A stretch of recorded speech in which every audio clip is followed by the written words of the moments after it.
Good day. Welcome again to our video lesson, General Psychology, States of Consciousness by Dr. Catherine S. Pagulayan. Consciousness is defined as awareness of both external and internal stimuli or events. There are two types under consciousness, and that is external events and internal events. External events include what you attend to as you go through your day.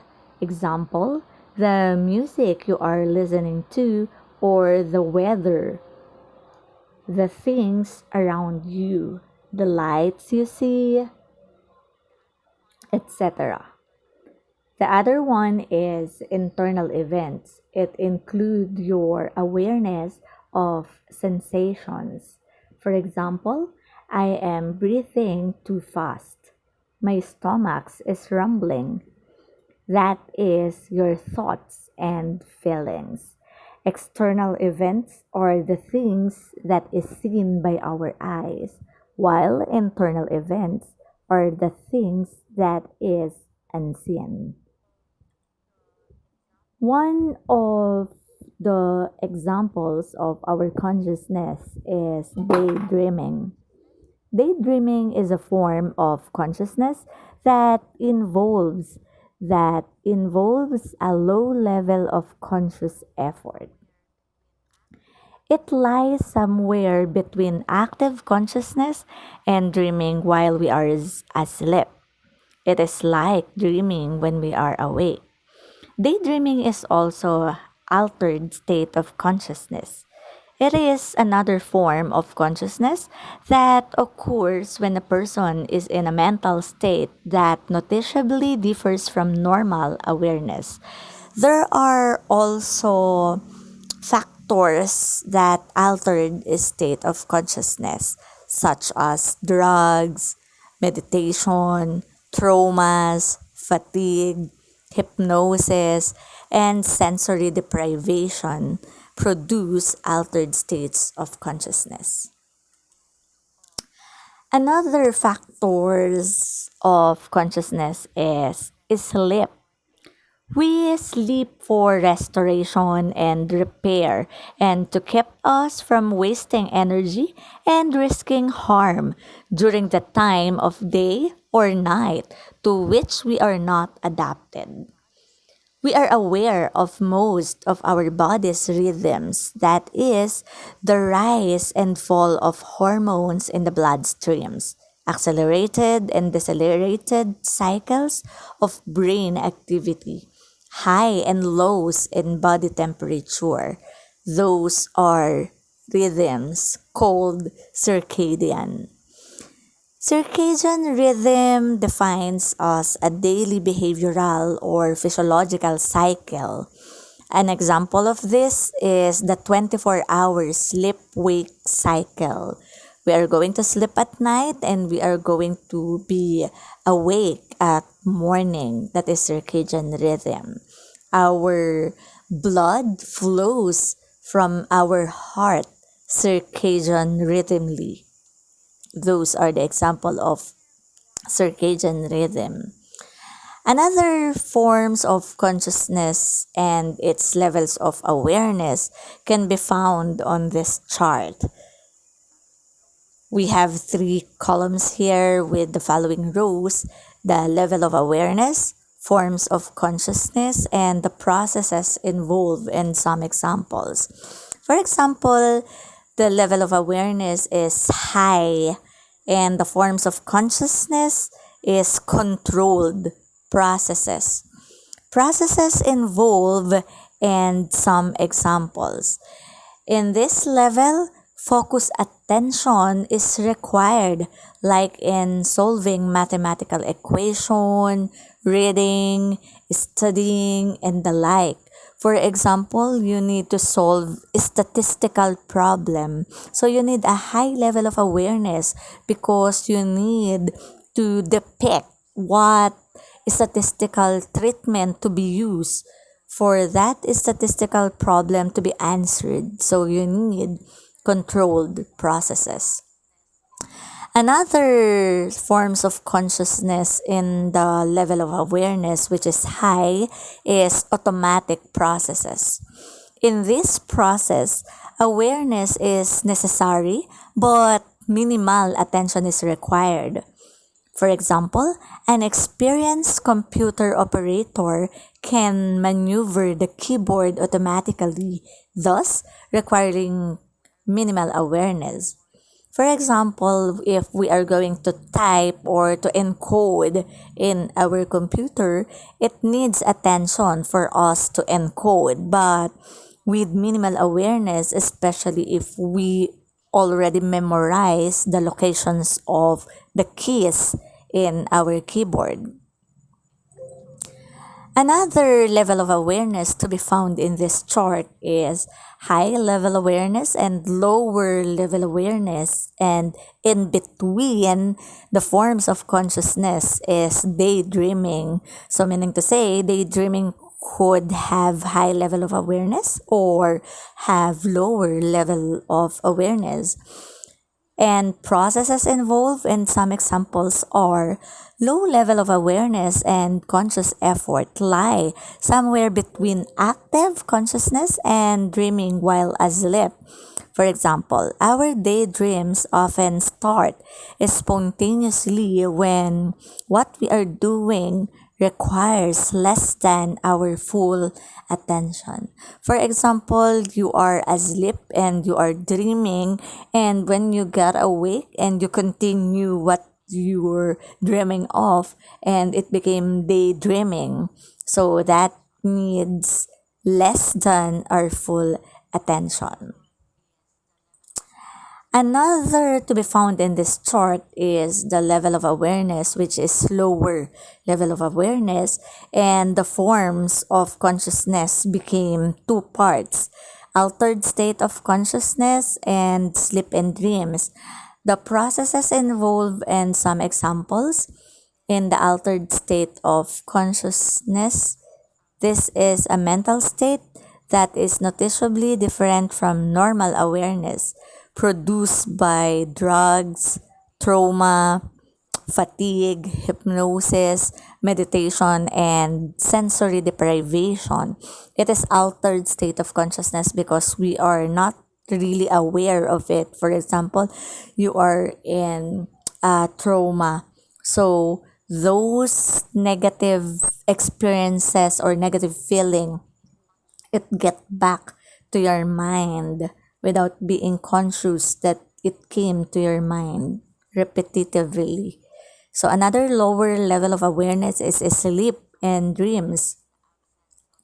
This is no longer thought of as the absence of consciousness, but they are at very low levels of consciousness. All of us dream while we are asleep, but some of us dream more than others.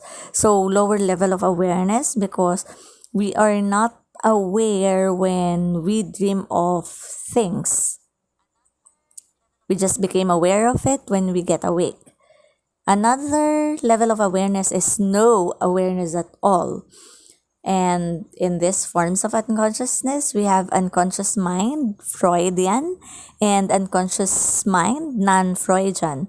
In the processes involved and some examples under the Freudian theory, this is the reservoir of unacceptable wishes, feelings, and memories, often with sexual and aggressive overtone that are too anxiety provoking to be admitted to consciousness.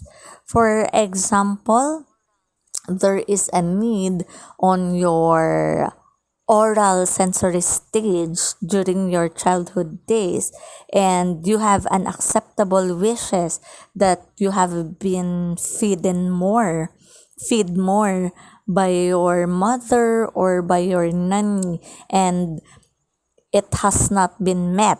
So the tendency unconsciously you are now a chain smoker. So that is the reservoir of unacceptable wishes. So you gratify your oral gratification with smoking.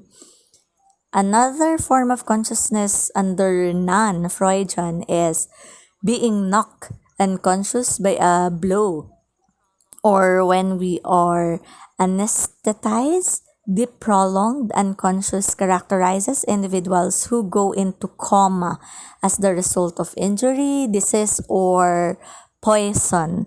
So another example of this is when you get cesarean, or you are under the operations, or you are under the anesthesia. So you do not have awareness at all. Under the consciousness or sleep, there are four stages of sleep. So, different stages of sleep are measured by electroencephalograph or the EEG, which measure the brain's electrical activity. Alpha waves make up the electroencephalograph pattern of individuals who are awake but relaxed. As your breathing is slow and your brain wave is slow further, you enter the somewhat irregular wave pattern. Alpha waves is our brain waves. So there are four stages of sleep. Stage one is sleep spindles. It happens during the brief burst of higher frequency waves that periodically occur during stage 2 sleep. Stage 2 lasts up to 20 minutes, beginning in stage 3 and increasingly in stage 4, or what we call the delta waves, which are large, slow brain waves associated with deep sleep appear. Together, stages 3 and 4 are often referred to as deep sleep. It is during stage 4 sleep that sleepwalking, sleep talking, and bedwetting most often occurred, and even the sleepwalking and sleep talking. The stages of sleep is about 90 minutes of sleep, much of which is spent in stages 3 and 4. The sleeper moves restlessly and drifts up through the sleep stages toward wakefulness. But instead of re-entering the stage 1, the person enters a different form of sleep called rapid eye movement, or the REM sleep, where dreams occur. So our dreams occur during the rapid eye movement sleep. After having the sleep stages, we also have sleep disorders under consciousness. We have insomnia. Insomnia is the most common sleep problem among each one of us. This is the inability to sleep, waking up during the night or waking up too early. Another sleep disorder is sleepwalking and sleep talking. It is formally termed as somnambulism, which occurs during the deepest stages of sleep. They are acting out their dreams, and this is most common to children, although it also happens to adults. Another sleep disorders is nightmares and night terrors. A nightmare is a frightening dream that awakens the sleeper from REM sleep. It involves danger because some people do not get awakened to their nightmares and night terrors. Another sleep disorders is narcolepsy. It is the overpowering urge to fall asleep, where in fact some people having narcolepsy, they fall asleep while talking or while standing. The last sleep disorder is sleep apnea. An individual stops breathing because the windpipe fails to open, or brain processes involved in respiration fail to work properly. So some of the people having sleep apnea is having also the cardiac arrest, since the breathing does not work properly. So that is the states of consciousness. For the following discussion, we are going to discuss the psychoactive drugs and how does the psychoactive drugs affects our consciousness. Thank you. Hope you learned a lot.